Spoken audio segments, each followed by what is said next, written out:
Hi, I'm Anne-Marie with SoapQueen.com and BrambleBerry.com. Thanks for joining me on this cold process episode of Soap Queen TV. Today, I'll be showing you how to make a gentle and skin-loving soap. It's made with carrot puree and buttermilk.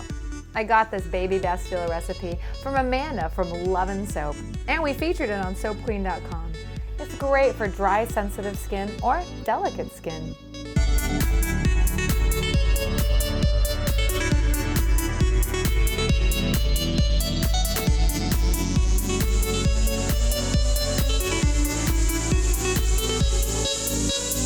What does Bastille mean? Bastille is a term used by soapers, and it references any soap that's made with 70% olive oil or more.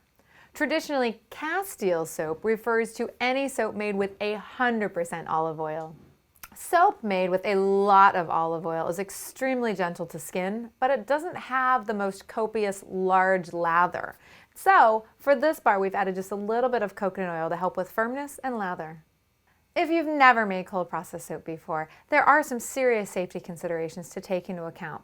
Follow this link to be taken to my cold process basics series on Soap Queen TV, or read the first chapter on lye safety in my soap crafting book. It's important to get a few recipes under your belt before you try this more advanced technique. Before we get started, let's review the basics about using milk in cold process soap. Milk such as buttermilk, coconut milk, etc. adds lots of extra moisturizing properties to your soap, and it's great from a marketing standpoint. Milk can actually replace up to 100% of the water in your cold process recipe. But it's not quite that simple. When sodium hydroxide or lye is introduced to milk, it can scorch the milk and smell pretty awful and change color.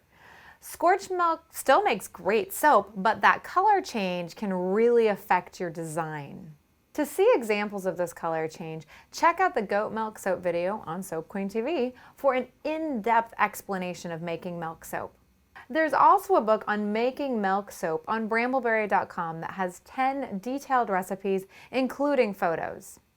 My favorite way to prevent milk from scorching is to freeze the milk 24 hours ahead of time before adding the lye to it.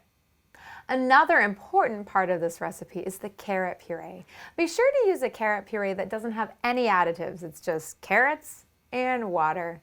It makes your soap a beautiful, creamy yellow, all the way up to orange color, depending on the type of carrot puree you're using.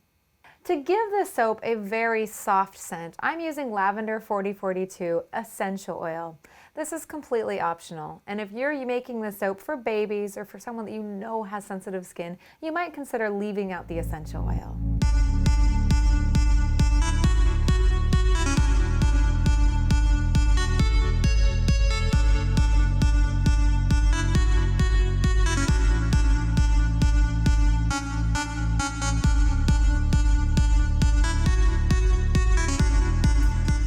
To make the soap, we need to prep our ingredients. Measure out 2.5 ounces of the carrot puree and set it aside. Weigh out 1.5 ounces of lavender essential oil if you're using the essential oil. Make sure to place the essential oil in a glass container and not in a plastic container because essential oils can eat through plastic, making a mess of your countertop. Let's get all these buttermilk ice cubes out of our molds, and popping it out. These little marble molds come from BrambleBerry.com, and aren't they cute? Notice that I've got my container in an ice bath. This will help to keep the entire temperature down a little bit more when I'm adding the sodium hydroxide. Now it's time to suit up for safety. I am soaping in a very well ventilated area, and there are no children and no pets anywhere near me. In addition to that, I've got long sleeves on, long pants on, closed-toed shoes, putting on my gloves, and the last essential step is the goggles. Slowly begin adding the sodium hydroxide to your buttermilk. The key for this is slow, slow, slow. If you add it too quickly, your milk will scorch. Keep stirring. And make sure that while you're stirring, you're checking periodically to ensure that each little bit of lye has fully dissolved. This entire process can take up to 10 minutes, so be sure you have patience. Adding the lye slowly helps keep the buttermilk temperature nice and cool. Continue to add the lye until all of the lye is fully dissolved. You may start to smell somewhat of an ammonia smell. Don't worry, this goes away within 5 to 7 days of making the soap. If you notice your mixture is starting to harden up or thicken up just a little bit, don't worry. That's just the fat proteins mixing with the sodium hydroxide. It's totally normal. Because we're working with the silicone mold, adding sodium lactate to the lye milk mixture can really help decrease the amount of time that the soap needs to stay in the mold. The usage rate for sodium lactate is 1 teaspoon per pound of finished soap. So for this recipe, I'm going to add about 2 teaspoons. My olive oil and my coconut have already been weighed out and melted. They're about 120 degrees.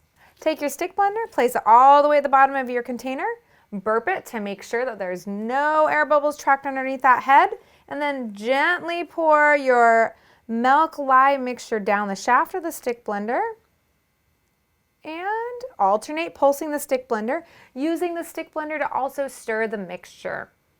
Eventually your soap will reach a light trace. Gently drizzle some soap on top. Are you seeing thin trailings? If so, your soap has reached light trace and it's ready to add your additives. Add your essential oil and the carrot puree. You can whisk this in or stick blend it in depending on how thick your trace is. I'm going to stick blend. I want the soap to have a fairly thick trace because I'd like to do a textured top. Stick blend just a little bit more, and before turning on that stick blender, don't forget to burp the stick blender to release any air bubbles. I want this soap batter to have a nice thick consistency, similar to pudding. This texture looks perfect. Now I'm going to pour it into my mold. And, oh, gorgeous. Use a spoon or a spatula to scrape those last bits of soap out of the mold. Tap the mold firmly on the counter to release any bubbles from the batter. Now let's give the soap some texture. Using a spoon, just start to create waves. I like how it looks when I just kind of push it up like this on the sides. That's kind of fun. You can even make waves by kind of doing this little plop or this little turn with your spoon. There's no right or wrong way to do this. You just want a gorgeous, interesting texture on top. Once you're happy with your design, spray a little bit of 99% isopropyl alcohol to help prevent soda ash and set this aside. Let your soap harden in the mold for at least a week. This soap actually contains so much olive oil that it takes a few extra days to come out of the mold. Are you ready to see this soap? I made this soap a week ago just so you could see how it looks. In order to release it, gently pull away from the sides, then turn over. Make sure that when you're letting this airlock release that you're not dropping the soap on the top, because that's where your pretty design is. So just pull it out on the side. Gorgeous. That looks so nice. Take a non-serrated knife and push firmly down to cut through. Wow, this turned out so beautifully on the inside, and it smells really good too. I do notice that there's an interesting kind of ring around this soap. That's actually from the gel phase. If that happens to your soap, it'll actually go away over the next 4 to 6 weeks. Allow this soap to harden and cure for 4 to 6 weeks before giving it away or using it yourself or selling it. Thanks for joining me on today's episode of Soap Queen TV. Until next time, happy soaping!